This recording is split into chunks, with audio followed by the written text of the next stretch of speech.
நாம் இன்னைக்கு பார்க்க போறது காரவடை வந்து கார அடை தான். அதுக்கு வந்து 1 கப் ரைஸ் ஃப்ளவர் எடுத்து லைட்டா ஃப்ரை பண்ணி வச்சுக்கோங்க. அண்ட் ஆயில் விட்டுட்டு கடுகு, உளுத்தம் பருப்பு, பச்சை மிளகாய், கருவேப்பிலை நல்லா நிறையவே போட்டுக்கோங்க. கொஞ்சம் ஃப்ரை பண்ணிடுங்க. குட்டி குட்டியாக கட் பண்ண தேங்காய் 1 கப் அதை ஆட் பண்ணி லைட்டா ஃப்ரை பண்ணிக்கோங்க. அதுக்கப்புறம் ஒரு கைப்பிடி அளவு கொத்தமல்லி, அந்த கொத்தமல்லியும் லைட்டா போட்டுட்டு நீங்க அதுவும் லைட்டா ஃபேன்ல ஃப்ரை பண்ணிக்கோங்க.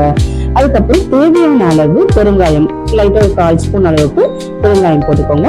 நான் மார்னிங்கே வந்துட்டு கடலை வந்துட்டு ஊற வச்சிருந்தேன் காராமணி. அது வந்து லைட்டா ப்ரெஷர் குக்கர்ல நம்ம பாயில் பண்ணிட்டு அதையும் 1/2 கப் அளவு ஆட் பண்ணிக்கோங்க. அது தேவையான அளவு உப்பு ஆட் பண்ணிட்டு 2 கப் ஆஃப் வாட்டர் வந்துட்டு ஆட் பண்ணிட்டு நம்ம உப்புமா பண்றதுக்காக பாயில் பண்ணோம் இல்லைங்களா, அந்த பதத்துல கொஞ்ச நேரம் ஒரு 5 மினிட்ஸ் பாயில் ஆகணும்.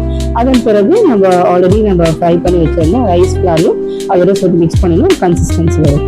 அதுக்கப்புறம் ஆஸ் யூஷுவல் போல இலை வச்சுட்டோம். ரவுண்டா நம்ம வந்துட்டு வடை தட்டுற மாதிரி தட்டிட்டு ஒரு 10 மினிட்ஸ் பாயில் பண்ணி சுட சுட காரம் ரெடி. கண்டிப்பா மறக்காம சப்ஸ்கிரைப் பண்ணுங்க, லைக் பட்டனை கிளிக் பண்ணுங்க. தேங்க்யூ.